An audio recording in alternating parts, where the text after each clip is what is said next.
Hi friends, once again welcome to Coin forge.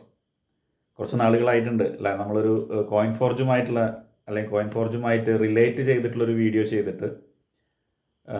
ഞാൻ വേറൊരു category, അതായത് ഈ ഒരു ഡിജിറ്റൽ അസറ്റ് മേഖലയിൽ വന്നതിന് ശേഷം കിട്ടിയിട്ടുള്ള അറിവുകൾ നിങ്ങളുമായിട്ട് പങ്കുവയ്ക്കുന്ന ഒരു സെഗ്മെൻറ്റ് സ്റ്റാർട്ട് ചെയ്തിട്ടുണ്ടായിരുന്നു.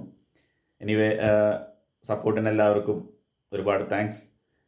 ഇപ്പോൾ കോയിൻ ഫോർജുമായിട്ട് ബന്ധപ്പെട്ട് ഇന്നൊരു വീഡിയോ അർജൻറ്റായിട്ട് ചെയ്യാൻ തീരുമാനിക്കാനുണ്ടായ ഒരു കാരണം എന്ന് പറയുന്നത്, പലപ്പോഴും ഞാൻ ഈ ചാനലിൽ തന്നെ മെൻഷൻ ചെയ്തിട്ടുള്ളൊരു കാര്യം തന്നെയാണ്. നമ്മൾ അല്ലെങ്കിൽ ഞാൻ പേഴ്സണലി കോയിൻ ഫോർജ് സേഫാണ്, നിങ്ങളെല്ലാവരും അതൊരു നല്ലൊരു ഓപ്പർച്യൂണിറ്റിയായി ഏറ്റെടുത്ത് നമ്മുടെ ആവശ്യങ്ങൾ നേടിയെടുക്കാൻ ഉപയോഗിക്കണമെന്ന് പറയുമ്പോൾ, എന്തുകൊണ്ടാണ് ഞാൻ തന്നെ ചെയ്തൊരു വീഡിയോ ഉണ്ട്, ബാങ്ക് പോലും ഒരു ഗ്യാരണ്ടി തരുന്നില്ല എന്ന് പറഞ്ഞിട്ട് ഞാൻ തന്നെ ഈ ചാനലിൽ അപ്ലോഡ് ചെയ്തിട്ടുള്ളൊരു വീഡിയോ ഉണ്ട്.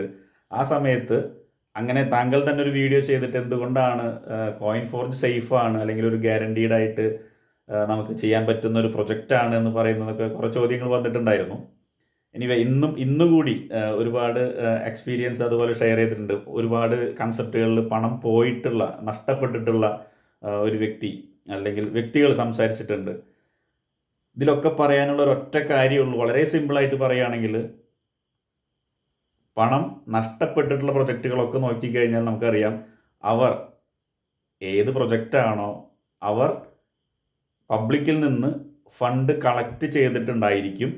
ഒന്നാമത്തെ കാര്യം ശ്രദ്ധിക്കുക. ഇതൊക്കെയാണ് പോയിന്റ്സ്, നോട്ട് ചെയ്യണം. നമുക്ക് കോമൺ സെൻസ് യൂസ് ചെയ്താൽ മതി, അല്ലാതെ ഇതിന് കൂടുതൽ എന്താ പറയുക, അതിബുദ്ധിമാന്മാരൊന്നും ആവേണ്ട കാര്യമില്ല. നമ്മുടെ സാമാന്യ ബോധം അല്ലെങ്കിൽ ബുദ്ധി, ജന്മനാൽ കിട്ടിയിട്ടുള്ള ബുദ്ധി ഉപയോഗിച്ചാൽ നമുക്ക് മനസ്സിലാവുന്നത്. ഞാനും ഈ മേഖലയിൽ വന്ന് പല അബദ്ധങ്ങളിലേക്ക് വീണതിന് ശേഷം പഠിച്ചെടുത്ത കാര്യങ്ങൾ തന്നെയാണ്. അല്ലാതെ ഞാൻ ഒരു പെർഫെക്റ്റ് അല്ലെങ്കിൽ ഒരു സൂപ്പർ ഹ്യൂമണൊന്നും ആയിരുന്നില്ല, അല്ലെങ്കിൽ സൂപ്പർ ഹ്യൂമണൊന്നും അല്ല. നഷ്ടപ്പെട്ടിട്ടുള്ള കൺസെപ്റ്റുകൾ നോക്കുകയാണെങ്കിൽ നമുക്കറിയാം, അവർ പബ്ലിക്കിൽ നിന്ന് ഫണ്ട് കളക്ട് ചെയ്തിട്ടുണ്ടായിരിക്കാം. കളക്ട് ചെയ്തിട്ടുണ്ടായിരിക്കാം എന്നല്ല, കളക്ട് ചെയ്തിട്ടുണ്ടായിരിക്കും. എന്ത് പറഞ്ഞിട്ടായിരിക്കും? വളരെ വലിയ ഒരു പ്രോഫിറ്റ് ഓഫർ ചെയ്തിട്ടുണ്ടായിരിക്കും. അത് ദിവസേന ഇത്ര പെർസെൻറ്റേജ് ആയിരിക്കാം, മന്ത്ലി ഇത്ര പെർസെൻറ്റേജ് ആയിരിക്കാം, അല്ലെങ്കിൽ ഇത്ര കാലം കൊണ്ട് നിങ്ങളുടെ ഫണ്ട് ഡബിളാക്കി തരാമെന്ന് പറഞ്ഞിട്ടുള്ളതായിരിക്കാം ഓഫർ. ഇതിലേതെങ്കിലും ഒരു ഓഫർ അവിടെ സംഭവിച്ചിട്ടുണ്ടാവും. ഈ ഓഫർ തന്നെയാണ്, ഈ ലാഭം ഓഫർ ചെയ്യുന്നത് തന്നെയാണ് ആ പ്രസ്ഥാനം അല്ലെങ്കിൽ ആ ഒരു പൂട്ടിപ്പോകാനുള്ള കാരണവും, അല്ലെങ്കിൽ അതിൽ പണം നഷ്ടപ്പെട്ടിട്ടുള്ള അല്ലെങ്കിൽ അതിൽ പണം നിക്ഷേപിച്ചവരെ പറ്റിച്ചു പോകാനുള്ള കാരണം ഇത് തന്നെയാണ്. കോയിൻ ഫോർജിനെ പറ്റി പറയുകയാണെങ്കിൽ, അല്ലെങ്കിൽ കോയിൻ ഫോർജിലാണെങ്കിൽ, കോയിൻ ഫോർജ് എന്നുള്ളൊരു പ്രസ്ഥാനം അല്ലെങ്കിൽ ആ ഒരു പ്രൊജക്റ്റ് നമ്മളിൽ ഒരാളിൽ നിന്ന് പോലും ഫണ്ട് കളക്ട് ചെയ്യുന്നില്ല. ആദ്യത്തെ കാര്യം. എന്തുകൊണ്ടാണ് കോയിൻ ഫോർജ് സേഫ് ആണ് എന്ന് പറയുന്നതിന് ആദ്യത്തെ കാര്യം, നമ്മളിൽ നിന്ന് ഫണ്ട് കളക്ട് ചെയ്യുന്നില്ല. അതുകൊണ്ട് തന്നെ അവിടെ എന്ത് സംഭവിക്കുന്നില്ല, നമുക്ക് ഇത്രത്തോളം പ്രോഫിറ്റ് തരാമെന്ന് കോയിൻ ഫോർജ് യാതൊരു രീതിയിലുള്ള ഓഫറും തരുന്നില്ല. നമുക്ക് എത്ര ഏൺ ചെയ്യണം എന്നുള്ളത് നമ്മുടെ തീരുമാനമാണ്. കോയിൻ ഫോർജ് എന്നുള്ളൊരു പ്രൊജക്റ്റിലേക്ക് നമ്മൾ വരികയാണെങ്കിൽ നമ്മുടെ തീരുമാനത്തിനനുസരിച്ച് നമുക്ക് പ്രവർത്തിക്കാം. നമുക്കതിൻ്റെ അസറ്റ് വാല്യൂ ഇൻക്രീസ് ആവുന്ന സമയത്ത് അത് മതി എന്നുണ്ടെങ്കിൽ ആ രീതിയിൽ നമുക്ക് കോയിൻ ഫോർജിൻ്റെ സ്മാർട്ട് കോൺട്രാക്റ്റുകൾ ആക്ടിവേഷൻ ചെയ്യുന്ന സമയത്ത് നമുക്ക് കിട്ടുന്ന അസറ്റുകൾ അല്ലെങ്കിൽ ടോക്കൺസ് നമുക്ക് ഹോൾഡ് ചെയ്യാം. അത് എത്ര വിലയിലെത്തുമ്പോൾ വിൽക്കണം എന്നുള്ളത് നമ്മളുടെ സ്വന്തം തീരുമാനമാണ്. അതിലേക്ക് നിങ്ങളെ ഇൻവൈറ്റ് ചെയ്ത വ്യക്തിക്ക് പോലും ഒരു റോളും ഉണ്ടാവില്ല നിങ്ങൾ ഏത് റേറ്റിൽ ആ അസറ്റ് വിൽക്കണം എന്നുള്ളതിൽ. ഇനി അതല്ല, നമുക്ക് അസറ്റിൻ്റെ എണ്ണം കൂട്ടിയെടുക്കണം, എനിക്ക് ഭാവിയിലേക്ക് വലിയൊരു അസറ്റ് പോർട്ട്ഫോളിയോ വേണം, അല്ലെങ്കിൽ നിലവിൽ എനിക്ക് നല്ല രീതിയിലൊരു ഏണിങ്സ് ഉണ്ടാക്കിയെടുക്കണം.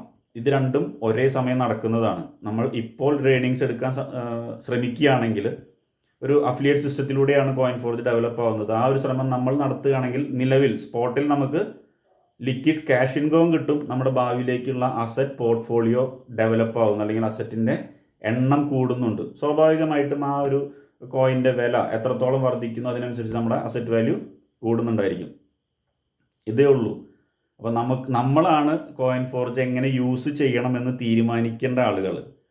പിന്നെ കോയിൻ ഫോർജ് നമ്മൾ തുടക്കത്തിലേ പറയുന്നുണ്ട് 100% വെരിഫൈഡ് ആയിട്ടുള്ള ഒരു ഡീസെൻട്രലൈസ്ഡ് പ്രൊജക്റ്റാണ്.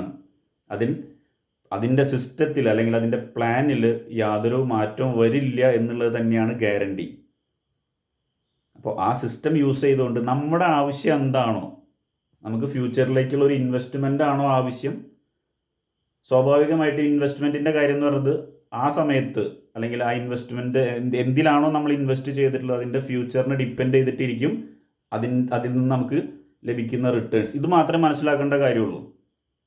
അതല്ല നമ്മളിതൊരു ബിസിനസ്സായിട്ട് അല്ലെങ്കിൽ നമുക്കൊരു വളരെ വലിയൊരു സാമ്പത്തികമായിട്ട് ഉയരാനുള്ളൊരു അവസരമായിട്ട് നമ്മൾ മനസ്സിലാക്കുകയാണെങ്കിൽ അതിനെന്ത് സംശയം ഉണ്ടെങ്കിലും ചോദിക്കാം. അത് നിങ്ങളിലേക്ക് ഈ വീഡിയോ എത്തിക്കുന്ന എന്നോട് ചോദിക്കാം, അതല്ലെങ്കിൽ നിങ്ങളിലേക്ക് ഈ വീഡിയോ ഷെയർ ചെയ്ത് തന്ന വ്യക്തിയോട് ചോദിക്കാം. അതല്ല കോയിൻ ഫോർജുമായിട്ട് ബന്ധപ്പെട്ട് നിൽക്കുന്ന അല്ലെങ്കിൽ കോയിൻ ഫോർജ് എന്താണെന്ന് വ്യക്തമായിട്ട് മനസ്സിലാക്കിയിട്ടുള്ള ഏതൊരു വ്യക്തിയോടും നിങ്ങൾക്ക് അതിൻ്റെ ഡൗട്ടോ അല്ലെങ്കിൽ അതിൻ്റെ കൂടുതൽ ക്ലാരിറ്റി എന്താണ് നിങ്ങൾക്ക് വേണ്ടതെന്നുണ്ടെങ്കിൽ എല്ലാം ചോദിച്ച് മനസ്സിലാക്കാം. അതല്ലാതെ ഒരു മോട്ടിവേഷൻ്റെ പുറത്ത് ഒരു മാസം കൊണ്ട് അല്ലെങ്കിൽ 2 മാസം കൊണ്ട് വലിയൊരു ഹംഗാമ സംഭവിക്കും, അല്ലെങ്കിൽ നിങ്ങൾ വെറുതെ പണം മുടക്കിയിട്ട് ഇരുന്നാൽ പോലും നിങ്ങൾക്ക് വലിയൊരു റിട്ടേൺ 1-2 മാസത്തിനുള്ളിൽ കിട്ടും എന്നുള്ളൊരു ഫേക്ക് മോട്ടിവേഷൻ തരുന്ന ഒരു സ്കാം പ്രൊജക്റ്റോ അത്തരത്തിലൊരു കൺസെപ്റ്റേ അല്ല കോയിൻ ഫോർജ്. നിങ്ങൾ അങ്ങനെയാണ് മനസ്സിലാക്കിയിട്ടുള്ളതെന്നുണ്ടെങ്കിൽ മാറ്റി ചിന്തിക്കുക.